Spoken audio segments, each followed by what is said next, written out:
Shri Gurudevam Chinmayanandam Shri Gurudevam Chinmayanandam Pranamamyaham Gurudevam Aharnisham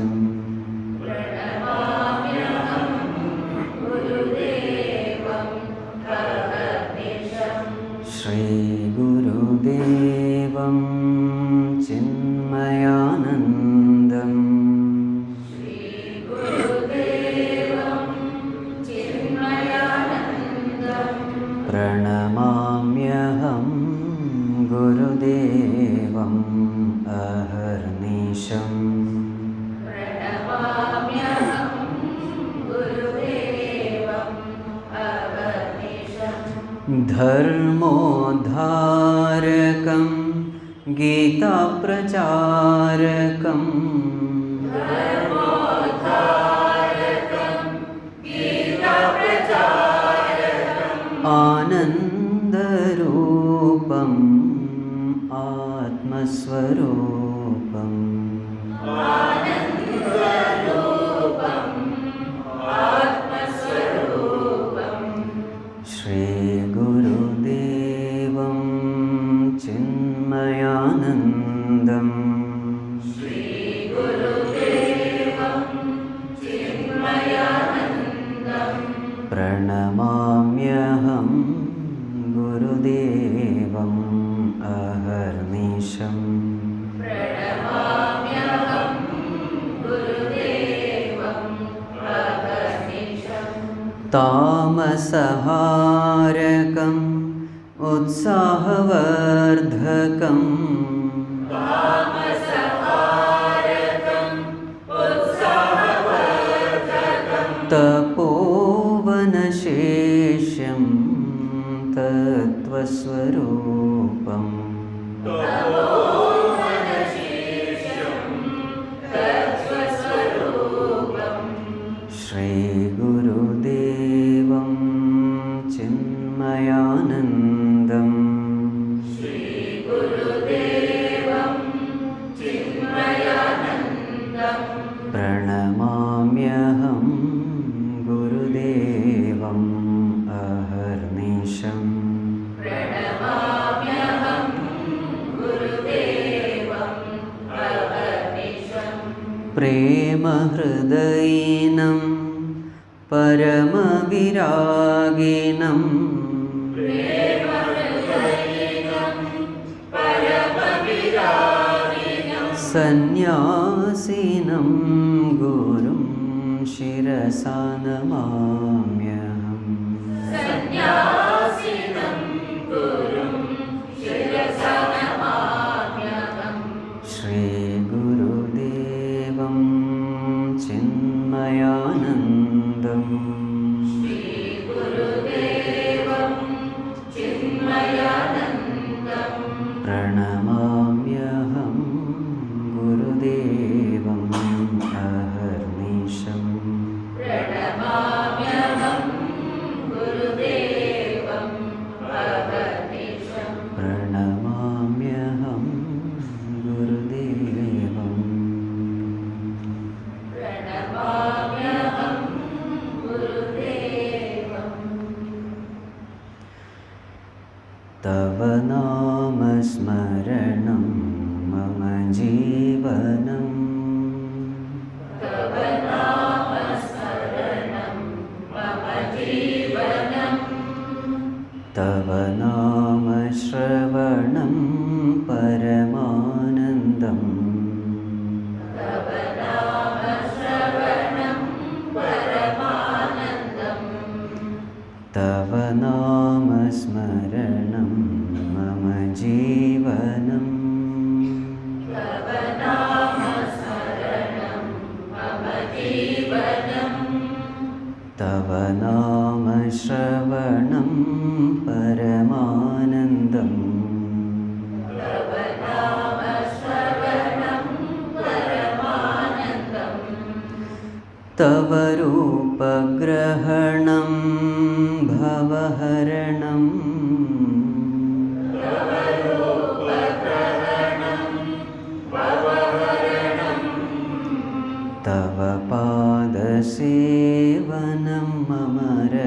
rakshakam.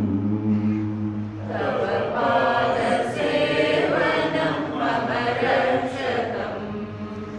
Tava rupa grahanam bhavaharanam.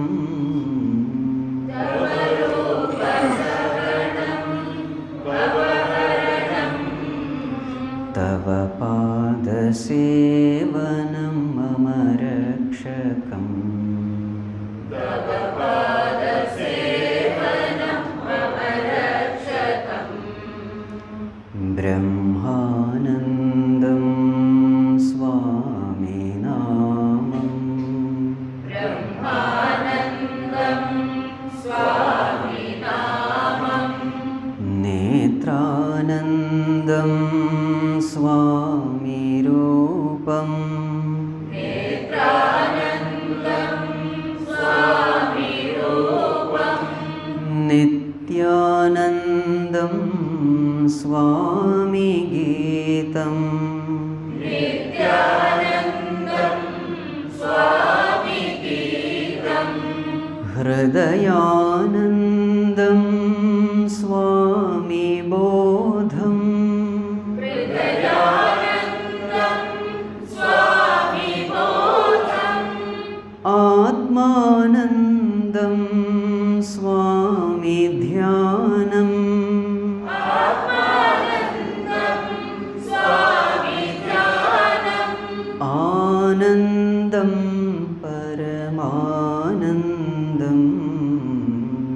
Anandam Paramanandam. Swami Sevanamanandam. Swami Sevanamanandam. Anandam Paramanandam. Anandam Paramanandam. Swami Sevanamanandam. Swami Sevanamanandam. Om Gurunatha Jaya Gurunatha. Om Gurunatha Jaya Gurunatha. Om Gurunatha Jaya Gurunatha.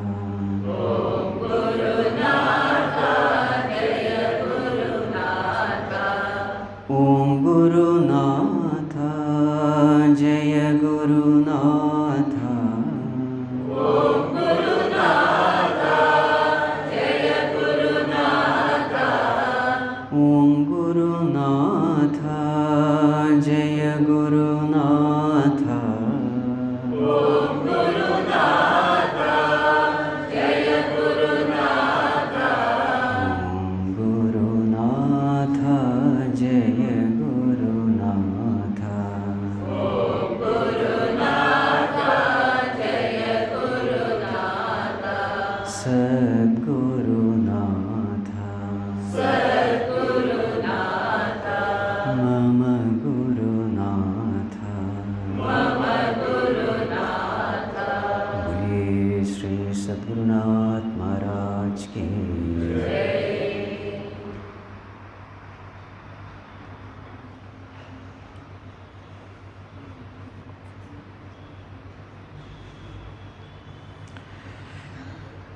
Humble prostrations to one and all. So for the next 7 days, starting from today,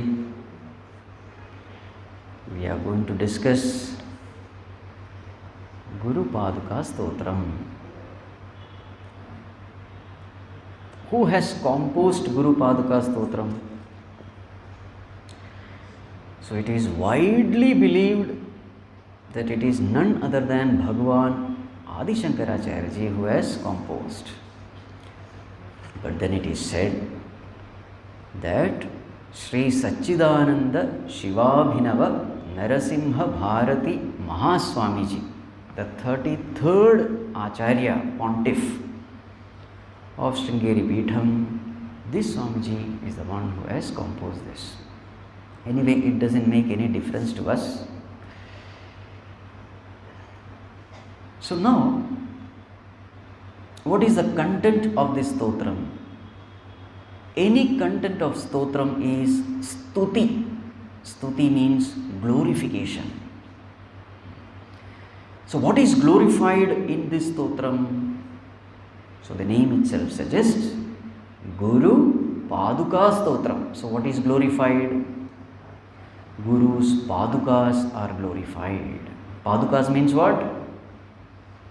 The sandals, the one we have here. The wooden sandals of the teacher. That is called as Paduka. So in this stotram, Pūjya Swamiji says, and it is what is believed by all devotees, all Mahatmas, and it is what is mentioned in our scriptures also. So what is said is, if you can worship these Padukas, then you can get everything in life.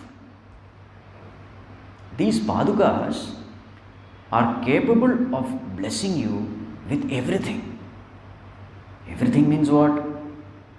Both with material prosperity and with spiritual evolution. Whether you are the seeker of the world or you are the seeker of God, whatever be your desire, these Padukas have the power to fulfill it, to fulfill any of your desire. So this is the content of the entire Gurupādukā Stotram. So now a question can be raised here. How can these Padukas have the power to bless us? If you say God has the power to bless us, we understand. If you say Guru has the power to bless us, we understand.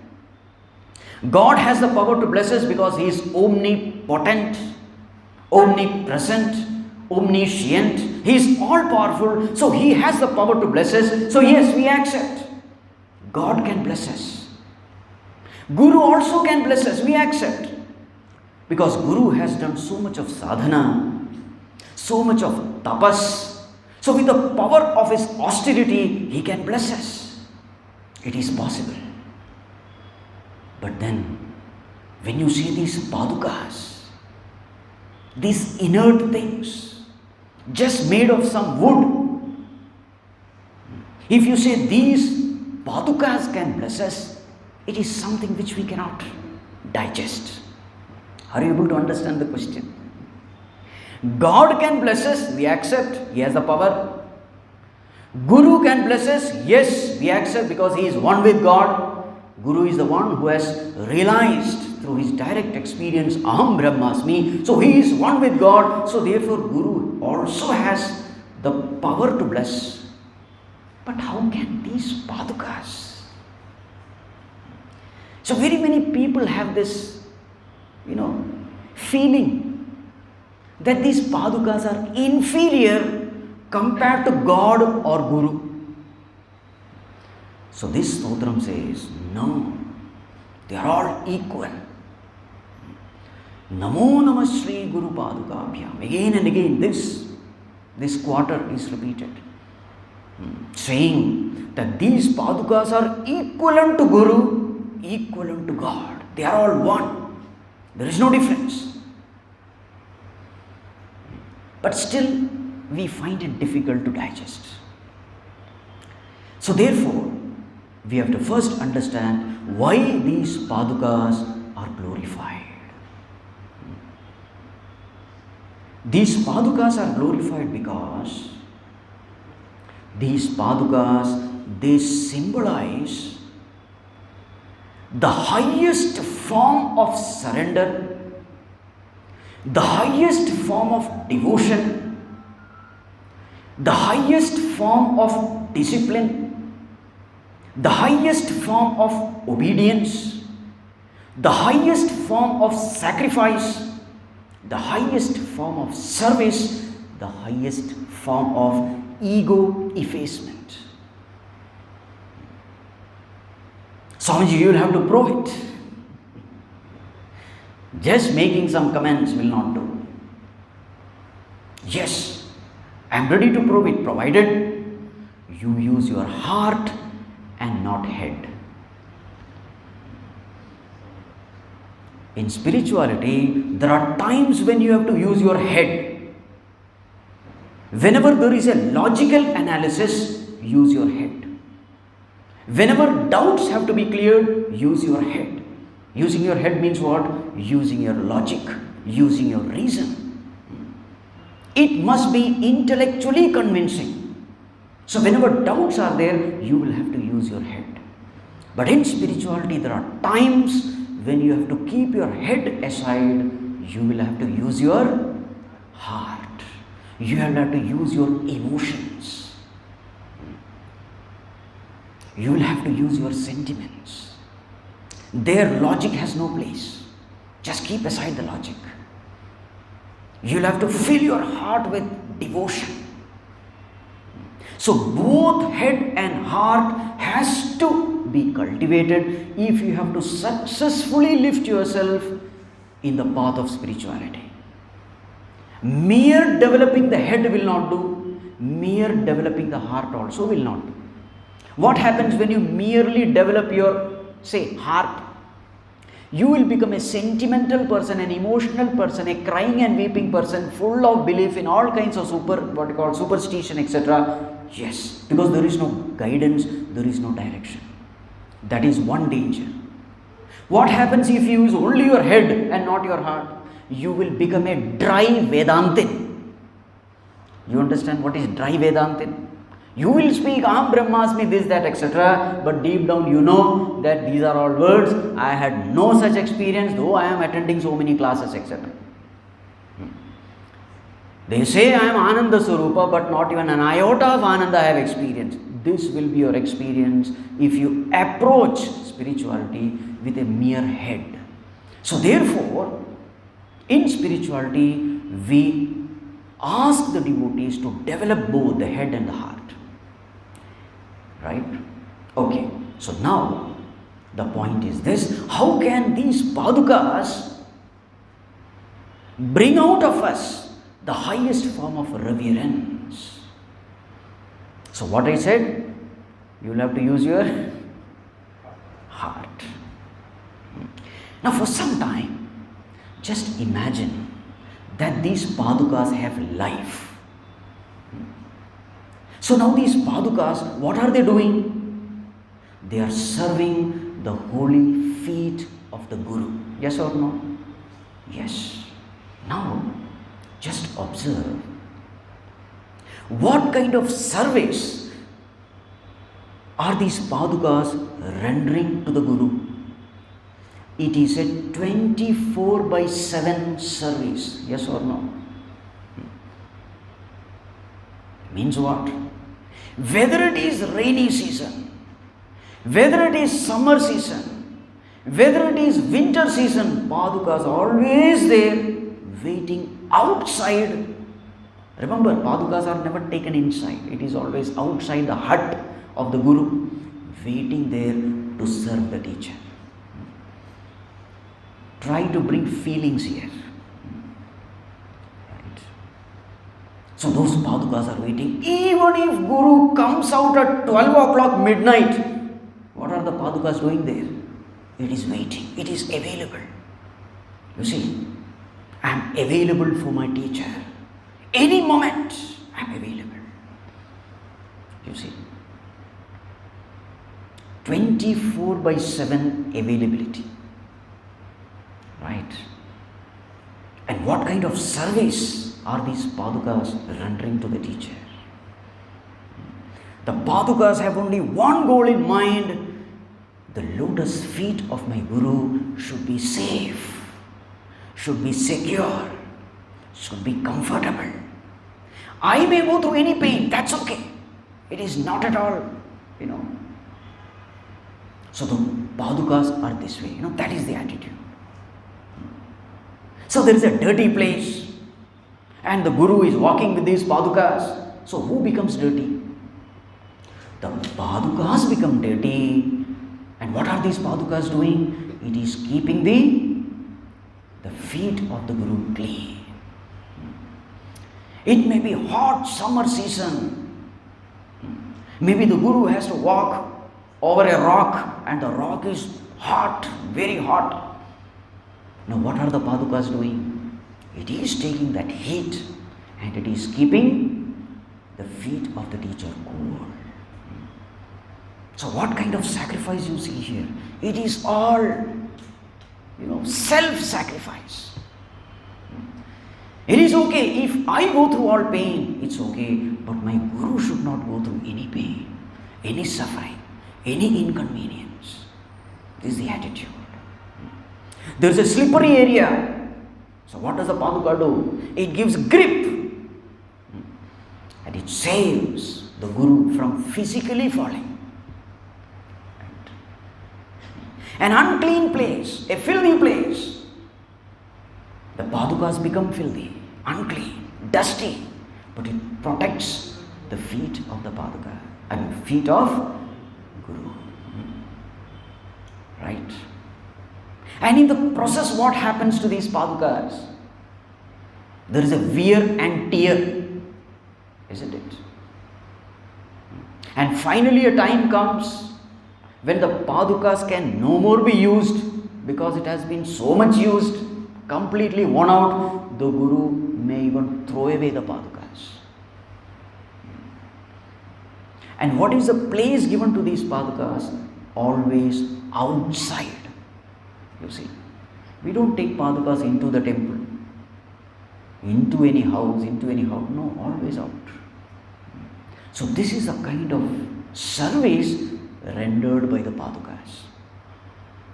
24/7 availability, total sacrifice, and also the third point is non-demanding, non-expecting, no grumbling, no complaining. The Padukas are ever kept outside the hut, but does the Padukas complain? I am doing so much for my Guru, but still that Guru, what kind of partiality it is? I am always kept outside. No. See, this God is non-demanding, non-complaining.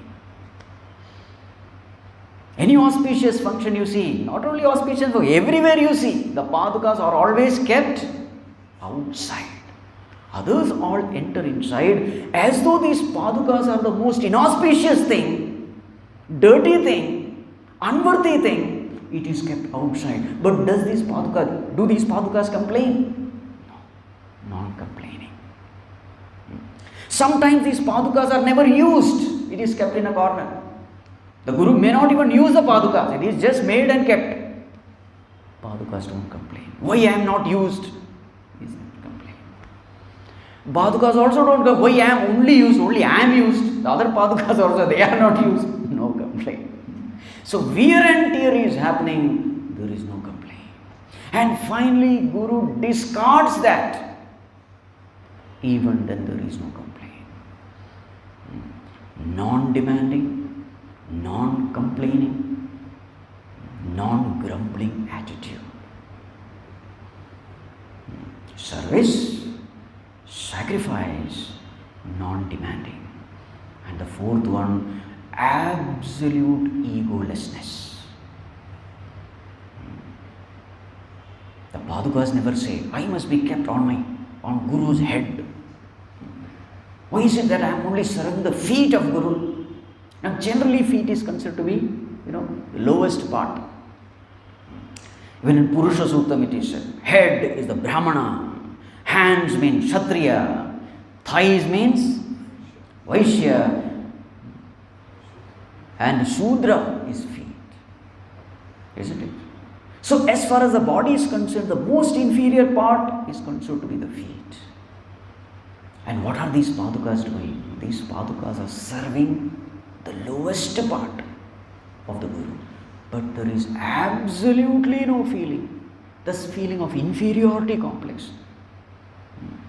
The crown is serving the head. I am serving the feet. No such feeling. Absolute egolessness. absolute humility. So these are all the virtues we find in Paduka. Now see, I told you, you have to use your heart. You have to feel it. Because in spirituality, everything depends on how much you can feel, how much you can imagine. If your imaginations are divine, your progress in spirituality is very fast. In spirituality, what is important is not what you do, but with what attitude you do, with what feelings you do. So the more and more you can bring feelings into your spiritual sadhana, the more and more you grow in spirituality, the faster will be your progress. The feelings are important. So even when you do puja, what is important is not merely the rituals, but how much feelings you can invest in that. That's why Bhagavan says, Patram pushpam phalam toyam yome bhaktya prayachati. Tadaham bhakti upahurtam. Again and again the term is bhakti. Ashnami prayadatmana. Arjuna, what you offer is not important. Patram or pushpam or phalam or toyam, it doesn't matter. Whether it is a leaf, whether it is flower, whether it is fruit, it doesn't matter. I don't care what you are offering. What I am looking for is your heart. When you are offering, what is the state of your heart? Is it with feeling or without feeling? How much are you involved in the process of offering? So Bhagavan says, when anything is offered with bhakti, I take it. So what is that which Bhagavan is taking? He is not taking the thing, he is taking the feeling behind that offered thing. So this has to be kept in mind. Whenever we do spiritual sadhana, ask ourselves, how much am I involved?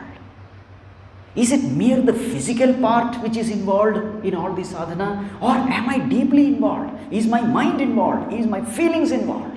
Ask yourself. The more and more your personality is involved, the better the sadhana. Right.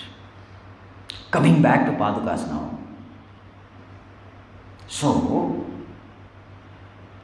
Pūjya Swamiji says, these Padukas are worshipful because these Padukas are an embodiment of devotion, of surrender, of obedience, of discipline, of sacrifice, of service, of egolessness. In short, these Padukas are an embodiment of all virtues.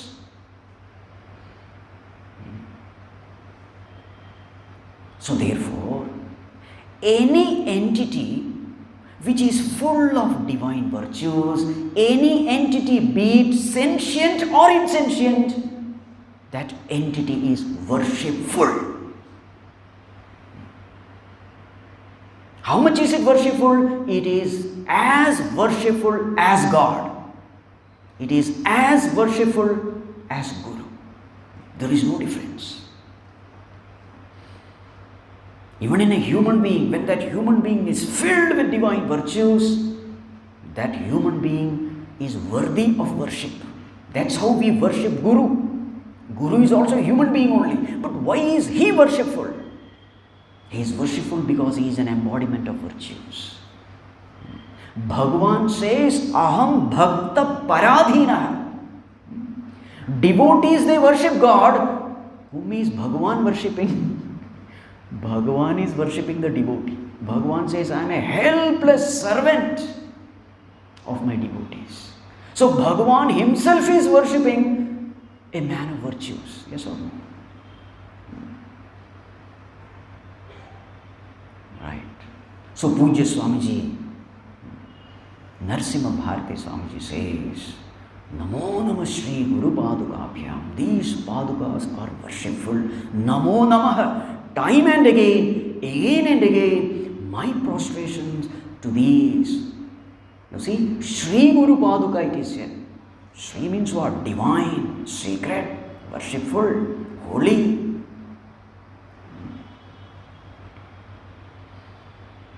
In our tradition, this is what we find.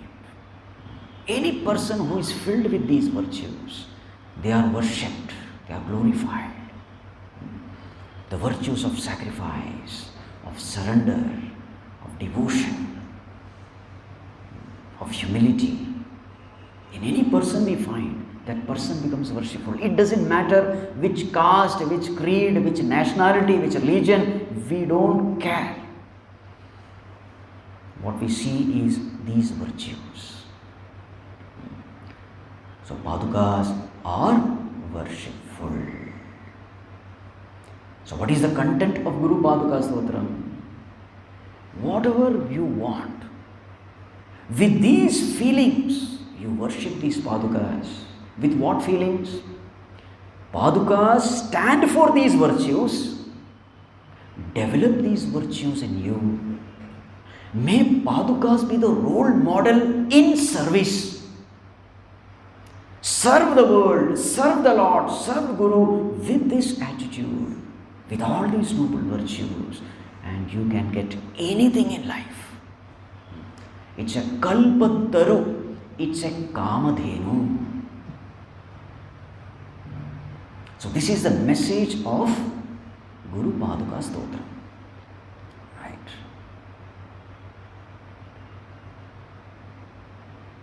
I'm sure you all must have heard of story of Shabari.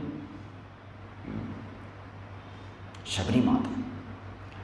She was born in a very low caste. She was all alone. She was staying in Dandakaranya forest. So that was the forest where a lot of ashrams were there. The Rishi Munis were doing so many homa, havana, yaga, etc. So then this Amma, she felt, if only I could serve these Mahatmas. They are all worshipping the Lord, such great devotees. If only I can serve them. But the problem was, she knew that she being a low caste woman, her service will not be accepted. She was treated untouchable. So now what to do to serve them? There is only way, she will have to serve them without their knowledge. So what did she do? She would get up early in the morning, before anyone could get up, and then she would, sweep the path, and then she would collect this firewood for that sacrificial fuel. They used to do a lot of homa, havana, etc. So you need that, twigs to burn. So she would arrange them beautifully in bundles. And then all the ashram, she would sweep, clean, everything. By the time it is Brahma Muhurta, all these ascetics, tapasvis, they get up, and when they come out, they find everything clean and beautifully arranged. And they were wondering, who is this person who is doing? So every day this was happening. So one day they thought, we will have to catch the person. So the whole night they remained awake, and they found this lady. They caught hold of her and brought her in front of Matanga Rishi. Then the Rishi asked, who are you? And why do you do all this? So then this Amma said, O Rishi, please forgive me for my transgression. I am a woman, low caste woman. I know that my service will not be accepted. I am not allowed to do so many service. So just for my own peace of mind, I have been doing this. Serving the devotees of the Lord is the greatest service. In the small way I just did it. Please forgive me. So she was trembling in fear. Because of, this, service of this low caste. At that time this caste system was very strong. So looking at this lady, listening to her words, filled with innocence, filled with purity of mind, filled with devotion, the heart of Matanga Rishi melted. And he said, Amma, you do one thing, you stay in this ashram only. In fact, she was staying far somewhere. You stay in this ashram, chant the name of the Lord, and you do your service as a worship of the Lord. Matanga Rishi, his heart was really great. He was beyond all these kinds of caste system, etc. So then he gave place for that Amma to stay in the ashram. Other ascetics, they did not like it. Very many of them left the ashram and this and that, etc. But Matanga Muni never bothered about it. Because the most important thing was this devotion, these virtues. So he valued these virtues than all the external distinctions, class distinctions. Days passed by. Matanga Rishi, he became old, so he was lying on the deathbed. Shabari Mata was there. She was crying inconsolably. So at that time this Rishi said, Shabari was saying, "Oh Guru, now that you are going, what will happen to me? I also want to come with you. I don't want to live without you." This was the kind of devotion which she had for her Guru. She did not want to physically exist without Matanga Rishi. So then the Rishi said, no, you have to stay back. There is a reason for which you have to stay back. The reason is, Bhagavan himself, the Lord of the universe, has taken a human form. To bless the humanity, he has taken a human form. And now he is in Chitrakoot. Very soon he is going to visit this place. So you must serve the Lord. You must get blessings from him. So you must stay back. So listening to this instruction of Bhagavan, of Matanga Rishi, Shabari stayed back, continuously chanting the name of the Lord, all the time waiting for Bhagavan. And how she was waiting, it is amazing. So all these stories, you know it, but because of this context, we are just... So how was her, the way she was waiting? He said that every day she would chant Bhagavan's name and the mind was becoming more and more focused. She would clean and sweep the path. Bhagavan's tender feet should not get affected by that stones and thorns, etc. Every day she would clean. Every day she would collect the best fruits and keep it aside. She won't eat. Who knows, Bhagavan may come and then she must have the best fruit. So the best fruit, juicy fruit, sweet fruit, she would keep aside. And all the dried ones she would eat. Now and then she would cover and plaster the entire surroundings of that ashram. Who knows when Bhagavan comes? And it is said that her mind was so fixed on Lord, even when a dry leaf fell, when that sound, she would just rush from her hut, thinking that Bhagavan has come because some sound. And she would talk to these birds and animals, plants, creepers, trees. Have you seen my Rama? Is he coming? Do you have any knowledge, etc.? She would speak to the entire nature. This was her attitude. And then finally that day came. And it is said, when Bhagavan passed that way, he was supposed to go to some great tapasvis, ashrams, etc. according to that protocol. So very many tapasvis are feeling that I am a great tapasvi, so Bhagavan will visit my ashram first. But something unimaginable happened. It is said that when Bhagavan Ramchandraji entered that forest, he was helplessly drawn towards a particular direction. And Bhagavan says, Lakshmana, I don't know why. I have no control over my body. My body is being dragged in this direction. I am being attracted as though some unknown force is pulling me. Lakshmana also was confused. Who has the courage to dictate terms to Bhagavan? Bhagavan is saying, I am helpless. Who can save Bhagavan then? Lakshmana was confused. So finally, Bhagavan is pulled towards this ashram of Shabari. And when Shabari Mata sees Bhagavan, it is said she started dancing in bliss. And it is said when she was dancing, her upper garment fell. And she had lost body count. She did not even know that this upper garment, the Uttariya was body. She did not know. She was dancing, singing and dancing. And this went on and on and on. Finally, Lakshmana had to interfere. Amma, for such a long time, Bhagavan is standing here, make him sit. So then Shabari came to senses. Immediately, Bhagavan is made to sit. She washes Bhagavan's feet, offers her selected, fragrant, fresh flowers are offered at his feet. She offers, Pada Puja of Bhagavan, and then she offers these fruits.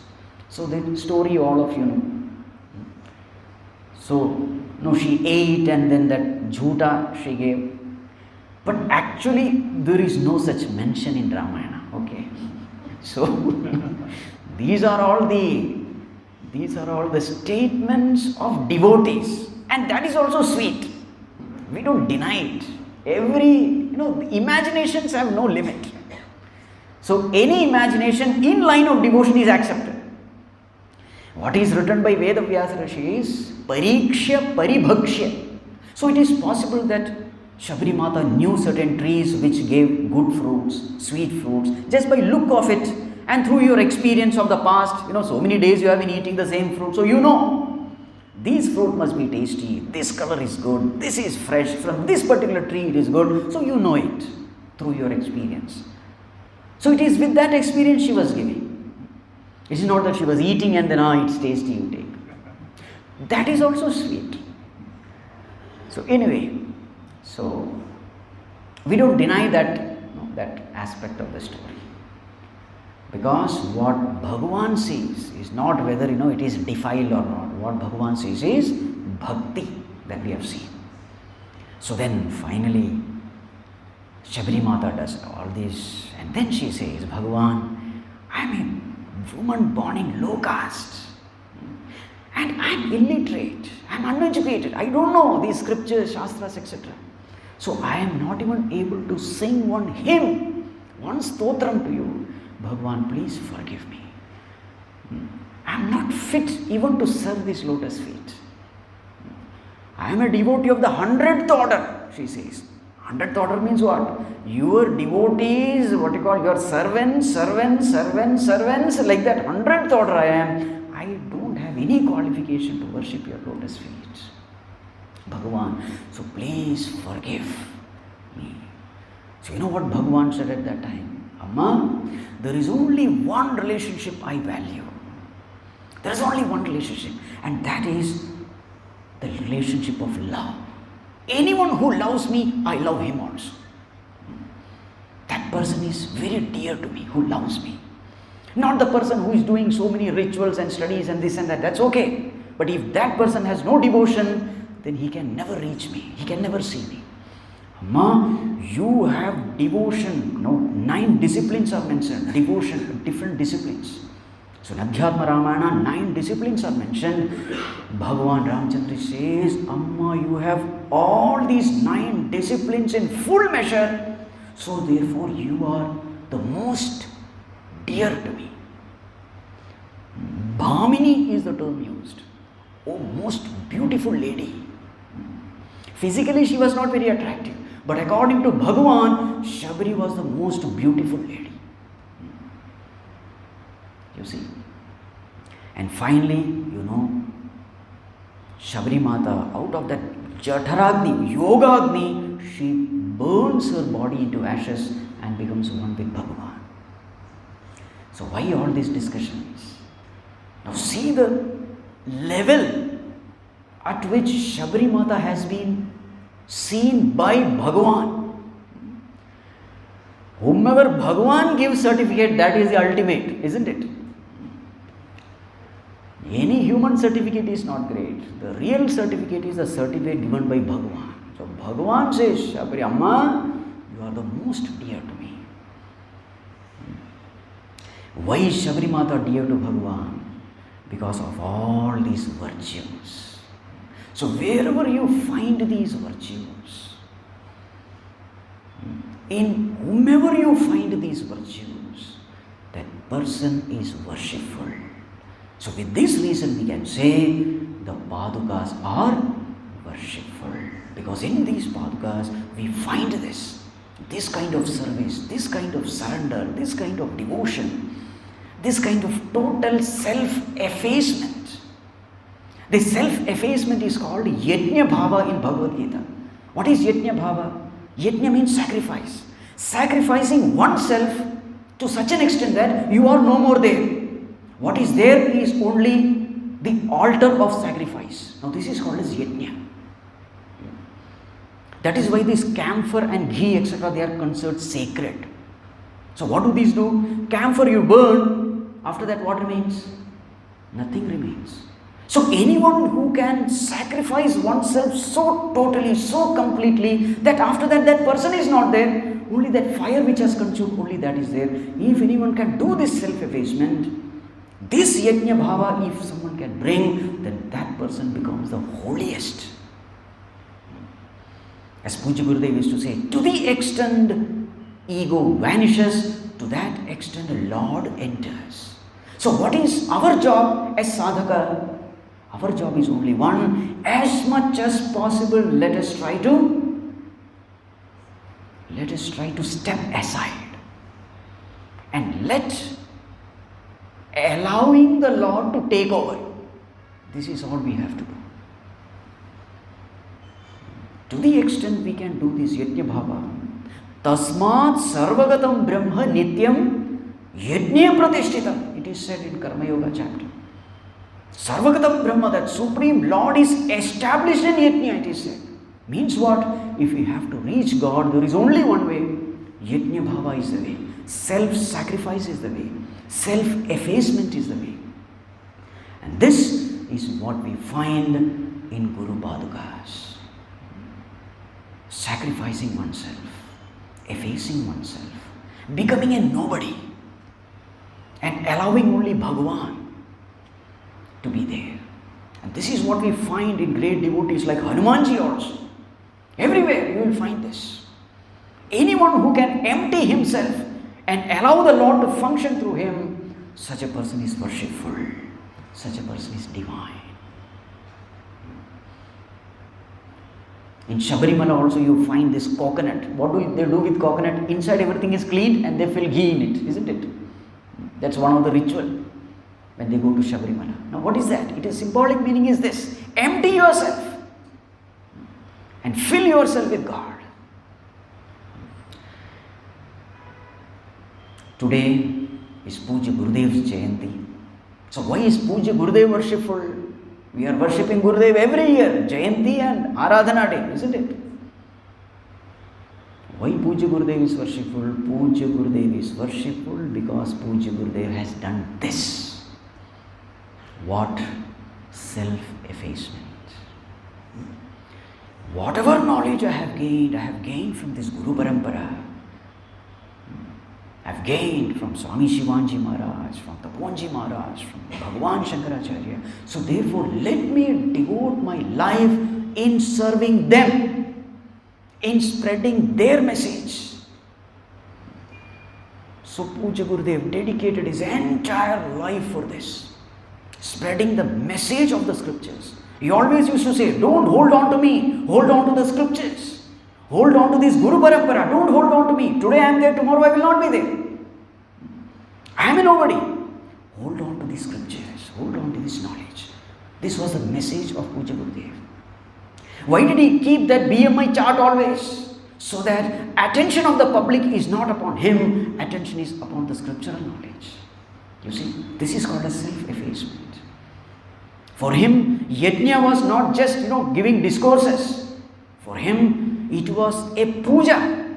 He used to consider every individual as a manifestation of the Lord. So he used to say, the people who have come to listen to this talk, they are Bhagavān only, and in their heart Bhagavān is seated. My job is only to worship that Bhagavān through my talks, so that this Bhagavān who is seated in the hearts of each and every one of the audience, this Bhagavān is invoked. So I am doing my puja through these talks. This is how he used to say. See that self-effacement. Someone asked, Gurudev, are you the head of Chinmaya mission? He said, no, I am the tail. He said, this is called self-effacement. Very clear. I am not that. I am only a servant of the Lord. It is the Lord who is running this mission. I am only a servant. I am a mere instrument in the hands of the Lord. This is called self-effacement. Like the flute of Lord Krishna, totally empty, and therefore Bhagavan's music is flowing. So that flute is worshipful. The music belongs to Bhagavan, but it is coming out through the flute. What has flute done? Flute has done only one thing. It has emptied itself and it has made available for the Lord. So this is all what we have to do. So in the same way, Pūjya Gurudev went on 40 years spreading the message of the scriptures, being a perfect instrument in the hands of the Lord. Never claiming that I am a great saint. No, he is not there. It's Bhagavan who is working through him. Just imagine 18 hours a day functioning with 18% heart. Heart is only functioning 18%. Pūjya Gurudev was functioning for 18 hours. Is it humanly possible? Very many doctors were stunned. How this man is roaring on the dais with such a weak heart. They could not believe. It was a medical miracle. How he survived, how he spoke. So these are all the glories of the Lord. So on this auspicious day, may we prostrate unto Pūjya Gurudev. May we prostrate unto these Gurupādukās who have taught us how to live our life. So from tomorrow onwards, we will start with the text proper from the first verse. Shankara Guru Jaya Shankara Guru Shankara Guru Jaya Shankara Guru Shankara Bhagavad Pada Shankara Guru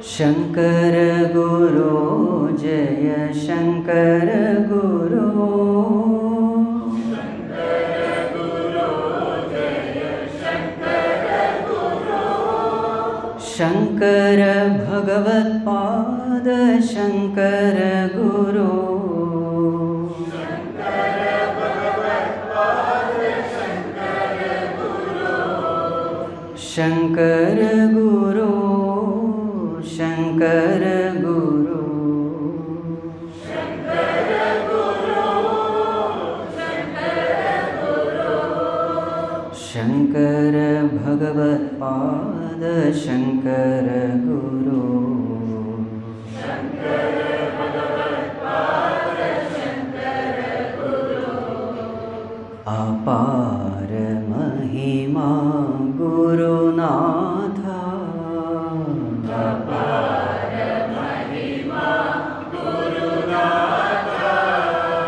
Kripa Sagara Gurunatha Kripa Sagara Gurunatha Apara Mahima Gurunatha Apara Mahima Gurunatha Kripa Sagara Gurunatha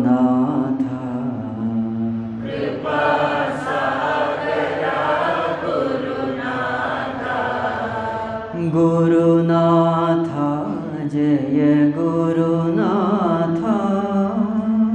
Gurunatha Jaya Gurunatha Sadgurunatha Gurunatha Sadgurunatha Gurunatha Gurunatha Gurunatha Gurunatha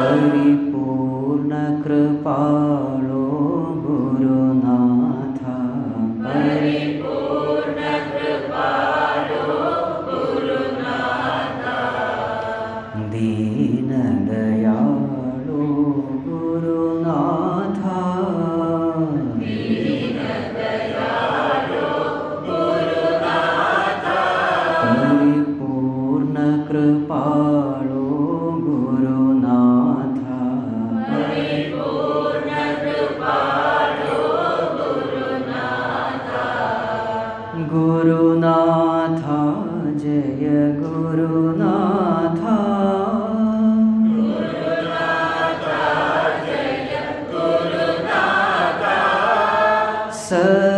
Sadgurunath Gurunath Sadgurunath Gurunath Gurunath Gurunath Gurunath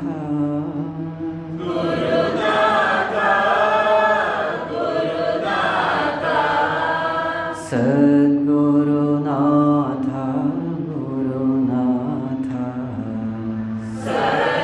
Sadgurunath Gurunath Shankara ಗುರು ಜಯ ಶಂಕರ ಗುರು ಶಂಕರ ಗುರು ಜಯ ಶಂಕರ ಗುರು ಶಂಕರ ಭಗವತ್ಪಾದ ಶಂಕರ ಗುರು ಶಂಕರ ಭಗವತ್ಪಾದ ಶಂಕರ ಗುರು ಶಂಕರ ಭಗವತ್ಪಾದ ಶಂಕರ ಗುರು ಶಂಕರ ಭಗವತ್ಪಾದ ಶಂಕರ ಗುರು ಓಂ ಸರ್ವೇ ಭವಂತು ಸುಖಿನಃ ಸರ್ವೇ ಸಂತು ನಿರಾಮಯಾಃ ಸರ್ವೇ ಭದ್ರಾಣಿ ಪಶ್ಯन्तु ಮಾ ಕಶ್ಚಿತ್ ದುಃಖಭಾಗ್ ಭವೇತ್